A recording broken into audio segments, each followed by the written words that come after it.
Just now, my own acceptance is wedge shaped stone objects formed by means similar to human workmanship have often fallen from the sky.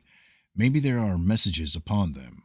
My acceptance is that they have been called axes to discredit them, or the more familiar a term, the higher the incongruity with vague concepts of the vast, remote, tremendous unknown.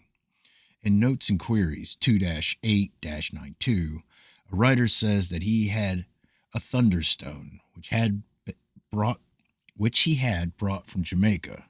The description is of a wedge-shaped object, not of an axe. It shows no mark of having been attached to a handle. Of 10 thunderstones figured upon different pages in Blinkenberg's book, 9 show no sign of ever having been attached to a handle. One is perforated. But in a report by Dr. C. Lehmans, director of the Linden Museum of Antiquities, objects said by the Japanese to have fallen from the sky are alluded to throughout as wedges. In the Archaeologic Journal 11 118, in a paper upon the thunderstones of Java, the objects are called wedges and not axes. Our notion is that rustics and savages called wedge-shaped objects that fall from the sky axes, that scientific men, when it suits their purposes, can resist temptations to prolixity and pedantry and adopt the simple, that they can be intelligible when derisive. All of which lands us in a confusion worse, I think, than we were in before we so satisfactorily emerged from the distresses of butter and blood and ink and paper and punk and silk. Now it's cannonballs and axes and discs. If a lapstone be a disc, it's a flat stone at any rate. A great many scientists are good impressionists. They snub the impertinences of details. Had he been of a coarse, grubbing nature, I think Dr. Botting could never have so simply and beautifully explained the occurrence of stone wedges in tree trunks. But to a realist, the story would be something like this. A man who needed a tree in a land of jungles where, for some unknown reason, everyone's very selfish with his trees, conceives that hammering stone wedges makes less noise than does the chopping of wood. He and his descendants, in a course of many years, cut down trees with wedges and escape penalty, because it never occurs to a prosecutor that the head of an axe is a wedge. The story is like every other attempted positivism, beautiful and complete, until we see what it excludes or disregards, whereupon it becomes the ugly and incomplete, but not absolutely, because there is probably something of what is called foundation for it. Perhaps a mentally incomplete Santal did once do something of the kind.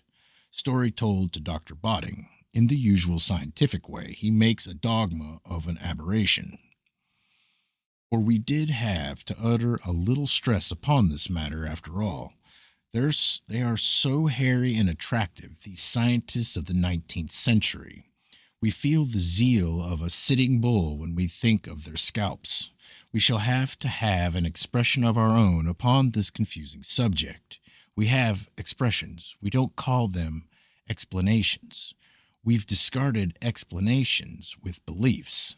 Though everyone who scalps is, in the oneness of allness, himself likely to be scalped, there is such a discourtesy to an enemy as the wearing of wigs. Cannonballs and wedges, and what may they mean? Bombardments of this earth, attempts to communicate, or visitors to this earth, long ago, explorers from the moon, taking back with them, as curiosities perhaps, implements of this earth's prehistoric inhabitants, a wreck, a cargo of such things held for ages in suspension in the Super Sargasso Sea, falling or shaken down occasionally by storms. But by the preponderance of description, we cannot accept that thunderstones ever were attached to handles or a prehistoric axes.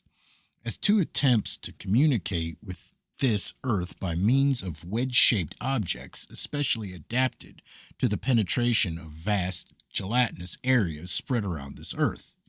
In the Proc Royal Irish Academy 9 337, there's an account of a stone wedge that fell from the sky near Cashel, Tipperary, August 2nd, 1865. The phenomenon is not questioned, but the orthodox preference is to call it non axe like, nor wedge shaped, but pyramidal. For data of other pyramidal stones said to have fallen from the sky, see Report of British Association 1861 34. One fell at Segawali, India, March 6, 1853. Of the object that fell at Cashel, Dr. Houghton says in the proceedings, a singular feature is observable in this stone that I have never seen in any other. The rounded edges of the pyramid are sharply marked by lines on the black crust, as perfect as if made by a ruler.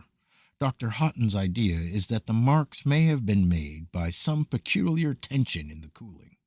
It must have been very peculiar if in all aerolites not wedge shaped, no such phenomenon had ever been observed. It merges away with one or two instances known, after Dr. Houghton's time, of seeming stratification in meteorites. Stratification in meteorites, however, is denied by the faithful. I begin to suspect something else. A whopper is coming. Later it will be as reasonable, by familiarity, as anything else ever said. If someone should study the stone of Cashel as Champollion studied the Rosetta Stone, he might, or rather would inevitably, find meaning in those lines and translate them into English. Nevertheless, I begin to suspect something else, something more subtle and esoteric than graven characters upon stones that have fallen from the sky, in attempts to communicate. The notion that other worlds are attempting to communicate with this world is widespread. My own notion is that it is not attempt at all, that it was achievement centuries ago. I should like to send out a report that a thunderstone had fallen, say, somewhere in New Hampshire, and keep track of every person who came to examine that stone, trace down his affiliations, keep track of him, and send out a report that a thunderstone had fallen at Stockholm, say. Would one of the persons who had gone to New Hampshire be met again in Stockholm? But what if he had no anthropological, lapidarian, or meteorological affiliations, but did belong to a secret society? It is only a dawning credulity. Of the three forms of symmetric objects that have or haven't fallen from the sky, it seems to me that the disk is the most striking. So far, in this respect, we have been at our worst. Possibly that's pretty bad, but lapstones are likely to be of considerable variety of form, and something that is said to have fallen at some time somewhere in the Dutch West Indies is profoundly of the unchosen. Now we shall have something that is high up in the castes of the accursed. Comptes Rendus 1887-182, that upon June 20th, 1887, in a violent storm 2 months before the reported fall of the symmetric iron object of Brixton, a small stone had fallen from the sky at Tarbes, France, 13 millimeters in diameter, 5 millimeters thick, weight 2 grams. Reported to the French Academy by M. Sudry, professor of the Normal School, Tarbes. This time the old convenience there in the first place is too greatly resisted. The stone was covered with ice. This object had been cut and shaped by means similar to human hands and human mentality. It was a disk of worked stone, tres regular. Il était assurément travaillé. There's not a word as to say any known whirlwind anywhere, nothing in other objects or debris that fell at or near this date in France. The thing had fallen alone, but as mechanically as any part of a machine responds to its stimulus. The explanation appears in Comptes Rendus that this stone had been raised by a whirlwind and flung down. It may be that in the whole 19th century, no event more important than this occurred in La Nature, 1877, and in L'Année Scientifique, 1887. This occurrence is noted. It is mentioned in one of the summer numbers of Nature, 1877. Fassig lists a paper upon it in the Annure des Sociétés Met, 1887. Not a word of discussion. Not a subsequent mention can I find. Our own expression. What matters it how we, the French Academy, or the Salvation Army may explain. A disk of worked stone fell from the sky at Tarbes, France, June 20th, 1887.